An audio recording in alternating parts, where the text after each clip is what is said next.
মধ্যে হযরতে ইব্রাহিম ইবনে আদহাম রাহমাতুল্লাহ আলাইহি ডাক দিয়ে বলে, ও আল্লাহর বান্দারে, চতুর্থ উপদেশ তোমাকে দিতেছি। হযরত আজরাইল আলাইহিস সালাতু ওয়াস সালাম যখন তোমার কাছে আসবে, হযরত আজরাইলকে ডাক দিয়ে বলবে, ও মালাকুল মাউত, তুমি আমাকে আর কিছু সময় দাও যাতে আমি ভালো ভালো আমল করে আল্লাহর দরবারে যেতে পারি। হে মালাকুল মাউত, আমাকে কিছু সময় দিও। ভাইরা আমার, আমরা যদি হযরত আজরাইলকে এই কথা বলি, তিনি কি আমাদের এই কথা শুনবেন? কথা বলেন, শুনবেন? আমার আল্লাহ রাব্বুল আলামিন আমাকে আপনাকে যে হায়াত দিয়েছেন, হায়াত যখন শেষ হয়ে যাবে, হযরত আজরাইল আলাইহিস সালাতু ওয়াস সালাম এসে যাবে।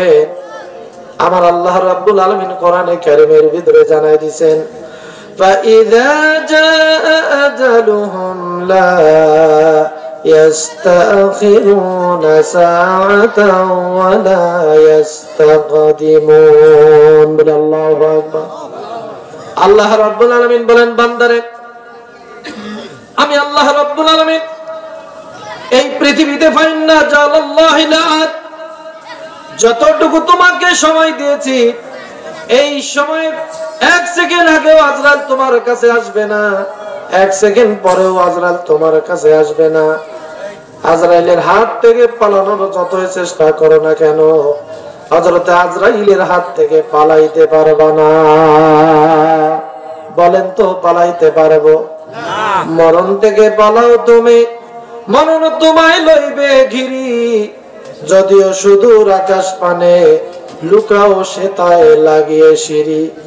এ মহারোগের চিকিৎসক নাই, নাই সে ঔষধ জগতে, খুঁজিয়া কাতর হইলে কি হবে, পারিবে না তারে ফিরাতে।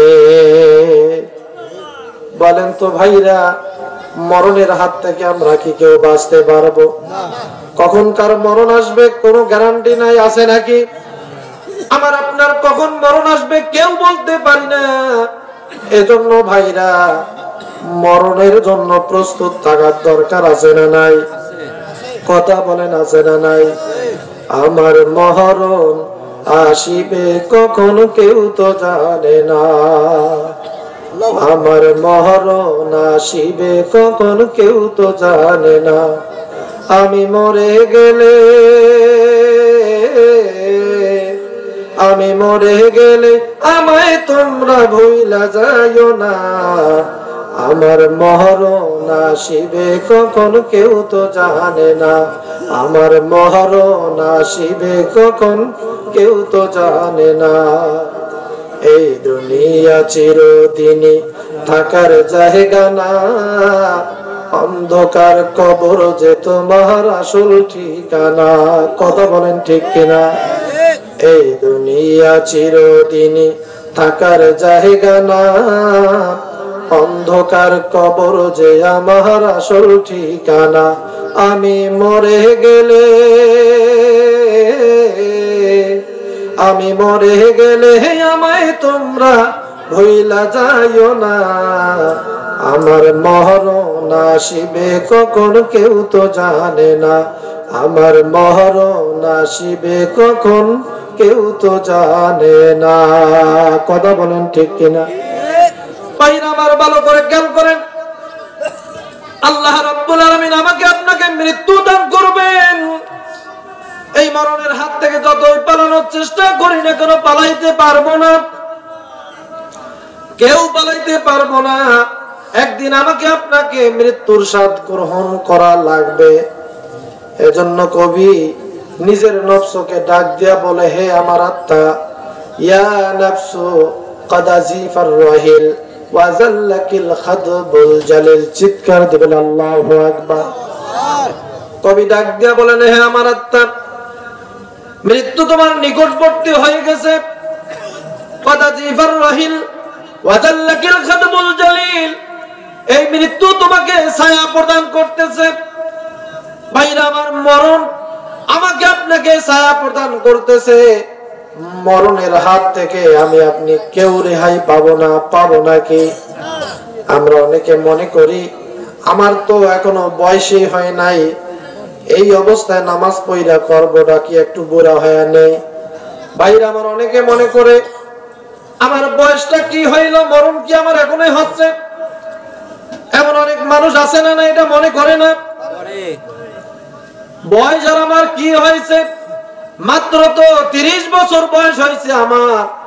আমার বাবা এখনো বেঁচে আছে, আমি তো এখন মরবো না, এই গ্যারান্টি আছে নাকি ভাইরা আমার?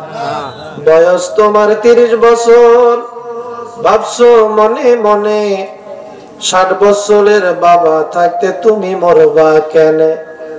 নাই গ্যারান্টি সামনে তুমি, নাই গ্যারান্টি সামনে তুমি বাঁচবে 1 সেকেন্ড।